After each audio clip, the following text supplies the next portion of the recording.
가성비를 따지는 사람들의 가장 큰 착각은 바로 이거예요. 다 좋은데 이거 내가 손해보는 장사 아니야? 아직은 급하지 않아서요. 조금만 더 보고 결정할게요. 문제는 그 계산이 습관이 돼버리잖아요. 그럼 이제 돌이킬 수 없는 거죠.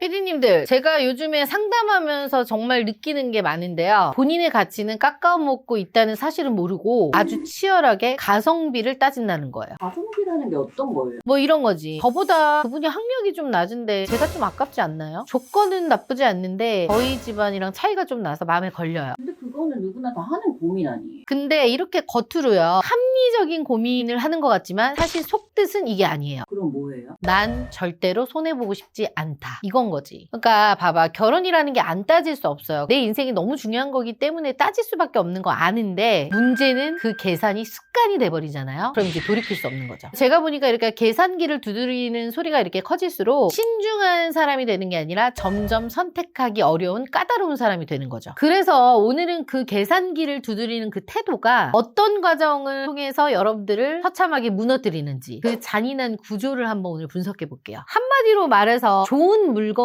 싸게 살 수 있는 가성비를 따지는 거죠. 첫 번째입니다. 매력의 소멸, 설레임이 견적으로 바뀌는 순간입니다. 이거 무슨 말인지 이해해요? 잘 모르겠는데. 피디님이 그때 나한테 그랬잖아. 그 여자가 되게 매력은 있는데 계산기를 두드리는 것 같은 느낌 들었다고. 맞아요. 많은 분들이 이렇게 착각을 해요. 우리 피디님처럼 분명히 저 여자가 계산기를 두드리고 있는 것 같은데 그 여자는 계산기를 두드린다는 걸 남자가 모른다고 생각하는 거죠. 근데 사람이 말을 안 했다고 해서 느끼지 못하는 게 아니거든. 소개팅 자리를 한번 상상을 해보세요. 피디님이 느꼈을 때 어땠어요? 원하는 느낌이었어요. 그러니까 이런 거지. 나를 알고 싶다, 이 느낌이 아니라 마치 중고차 시장에서 엔진 상태를 체크하는 느낌? 뭔 느낌인지 알 것 같아요? 그러니까 이거야. 연식 대비 괜찮네? 약간 이런 느낌. 그러니까 누군가를 보면서 설레고 이런 느낌이 아니라 말 그대로 계산기를 두드리는 그런 느낌인 거죠. 그 앞에서 누가 설레겠어요? 예를 들어 이제 박보검이 내 앞에 왔어. 너무 설레. 근데 보검이가 나를 쳐다보면서 위아래로 나를 훑어봐야. 그러면 설레임도 살짝 안 없어질 것 같네요.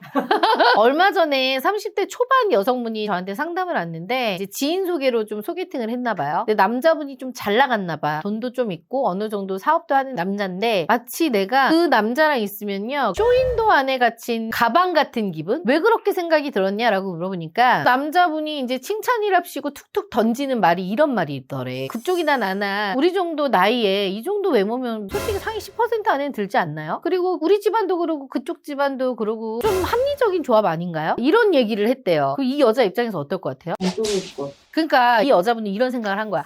나를 정말 여자로 봐서 만나는 게 아니라 어떤 기준표를 정해놓고 나를 보는구나. 난 평가표에 올려져 있구나. 이런 생각이 들더래. 그러면서 이제 이런 말을 하더라고. 언니, 저는 그 남자를 뒀는데 정말 가정교육을 저렇게밖에 못 받았나? 제 엄마 아빠가 사람을 그렇게 평가하나? 이런 생각이 들더래요. 그러니까 이런 집안에 결혼을 하면 모든 사람을 이렇게 평가를 하지 않겠나? 이런 생각이 들면 소름 돋더래요. 이런 인식이 생기잖아요. 그럼 이 관계는요, 설렘이 생길 공간 자체가 사라지게 되는 거죠. 아무리 막 멋있게 입고 아무리 매너 있게 굴어도 진심이 아니라 연출된 태도로 보이는 거야. 그래서 이 결혼 시장에서 진짜 매력은요, 이 스펙이 아니라요, 본연의 모습을 보여도 되는 그 안정감에서 나오는 거예요. 이 얘기까지 들으면 공감하는 분들 많을 것 같아요. 근데 또 문제가 뭐냐, 공감만 하고요, 좋아요 구독하기 또 안 눌러. 제발 이 공감이 되셨다면 좋아요 구독하기는 꼭 누르고 봐주세요. 두 번째입니다. 기회의 상실입니다. 가성비를 따지는 사람들의 가장 큰 착각은 바로 이거예요. 시간은요 아직도 공짜라고 믿는 거. 그게 무슨 말이에요? 상대의 연봉이나 자산 이런 거를 다 두들겨 보면서 정작 본인의 비싼 시기, 금값인 이 시기는요 비용으로 인식하지 않는 거야. 이런 거지. 아직은 급하지 않아서요, 조금만 더 보고 결정할게요. 이런 말 하는 분들 진짜 많잖아요. 이 말은요 신중함이 아니에요. 돌려 얘기하면요 결정을 미루는 회피 전략인 셈이죠. 근데 문제는 뭔 줄 알아요? 결혼 시장에서요 시간은 절대 기다려주지도 절대 멈추지도 않는다는 거죠. 제가 지금 아는 동생이 38 정도 됐는데 그 친한 동생한테 31에 글로벌 기업에 다니는 아주 멋진 남자를 소개해 줬었거든요. 근데 근데 이 남자를요 단칼에 거절했어요. 왜요? 그냥 이유가 그냥 이거야. 다 좋은데 나이가 5살 차이 나나. 이거 내가 손해보는 장사 아니야? 근데 그 동생이 지금 저한테 뭐라고 하는 줄 아세요? 언니 내가 지금 그때 같았으면 그 남자 지금 만났을 텐데 이 얘기하고 있어요. 근데 결론은 그 남자는 10살 어린 여자랑 결혼을 해서 애를 낳습니다. 그러니까 이건 뭐냐면 이 동생이요 30대 초반에 나는 상승장이었고 30대 후반에 나는 하락장인 거죠. 이걸 이제 깨달게 된 거죠. 이 하락장에서 상승장 때 그 조건의 남자들을 찾으려고 하다 보니 답이 없고 후회만 남는 거죠. 근데 왜 그걸 여자들이 일찍 깨닫지 못해? 그러니까 이거야. 가성비 따지다가 결국 나한테 가장 소중하고 가장 비싼 시간을 다 날려버린 거죠. 이런 분들이 의외로 되게 많아요. 이게 바로 가성비 전략의 가장 큰 함정입니다. 그래서 진짜 똑똑한 사람들은요. 사소한 가성비에 목숨을 걸지 않아요. 대신 내 시간을 아껴줄 수 있는 확실한 가치를 선택하죠. 근데 이번에 설 명절 때도 선물하실 거잖아요. 가성비 따진다고 몇 날 며칠 밤 막 검색하고 시간 낭비하실 거 아니시잖아요. 그 에너지로요. 건강을 챙기고 가족이라도 한 번 더 챙기세요. 명절 선물 고민은 제가 끝내드리겠습니다. 바로 지난 추석에 완판됐던 가치 한우입니다. 피디님들 저번 명절 때 제가 고기 줬잖아요. 어땠어요 맛이? 질이 엄청 좋더라고. 그죠? 질이 괜찮죠? 엄마 뭐래요? 질이 괜찮아서 맛있다고 하더라고요. 비싸게 주고 샀던 것보다 훨씬 더 그러니까 맞아. 가성비가 너무 좋고요. 일단 고기 질이 괜찮기 때문에 여러분들한테 추천을 하는 거거든요. 그리고 일단 맛있어요. 그래서 이번에 설 명절을 위해서 여러분들께 또 준비했습니다. 이번 설 명절 특가는요. 지난번 공구 때 가장 인기 있었던 특수 부위만 3종류로 준비했어요. 고기 좋아하는 집에 보내잖아요. 이거 반응 바로 옵니다. 시중에서 이게 18만 원대예요. 근데 이번 설에는 제가 특별히 9만 원 초반대로 준비했어요. 두 번째는 갈비살 300g하고 특수 부위 2팩 구성입니다. 이거는요. 씹는 맛도 있고요. 기름기 부담이 적어요. 저는 이거 부모님께 선물하시는 분들께 적극 추천. 가격은 여러분들이 부담 없는 선에서 제가 준비할 수 있도록 맞췄어요. 이거는요 시중에서 19만 원인데요 무려 제가 10만 원 다 빼버렸어요. 그래서 거의 뭐 10만 원대 가격으로 가져가실 수 있게끔 맞춰놨어요. 세 번째는 꽃등심하고 특수 부위 세트입니다. 이 구성은요 솔직히 나는 좀 이 사람 신경 써야 된다, 이번 명절에는 좀 제대로 챙겨야겠다, 너무 나한테 고마움을 주셨다라고 하는 분들께 마음을 표현하실 수 있는 선물이에요. 이게 구성이 좋다 보니까 시중에서 가격이 꽤 있어요. 21만 원대더라고요. 그런데 제가 특별히 가격을 또 확 후려쳤습니다. 11만 원대에 가져가실 수 있습니다. 제가 지금 말씀드린 세 구성 모두 특불 한우인 거 아시죠? 여러분 진짜 가성비는요 돈 몇만 원 아끼는 게 아니라니까요. 좋은 물건을 단 한 번에 알아보는 안목이에요. 설 명절 선물 더 이상 머리 아프게 비교하지 마세요. 판매 가격하고 판매하는 기간은 밑에 알려둘 테니까 한방언니 몰로 들어오셔서 말씀드린 구성을 구매하시면 됩니다. 고민은 배송만 늦출 뿐입니다. 세 번째입니다. 신뢰의 파산입니다. 결혼은요 이득을 나누는 계약이 아니란 얘기예요. 위기가 왔을 때 내 옆에 남아줄 파트너를 찾는 거거든요. 피디님 친구 중에 커플 이야기 있었잖아요. 연애 6개월 내내 5대5로 사사건건 나누고. 그래서 그 친구가 어떻게 생각했대요? 여자친구는 자기한테 단돈 1원 빚진 것들 싫어한다고. 그럼 그런 거네. 나중에 내가 아프거나 내가 뭔가를 상실했을 때 이 여자는 내 옆에 남아있지 않고 손절치겠구나, 이런 생각까지 남자 입장에서는 들게 되는 거죠. 너무 칼같이 따서도 그런 애가 들 것 같아. 너무 들 것 같아. 그래서 뭐 나중에는 친구가 통보했다고 하지 않았어요? 이별 통보? 맞아요. 결국에는 친구가 이별 통보했는데 그 여자가 억울했다. 왜 억울해? 자기가 뭔데 억울해? 그 여자 입장에서는 공평하게 계산한 것 뿐인데 자기가 뭘 잘못했냐고.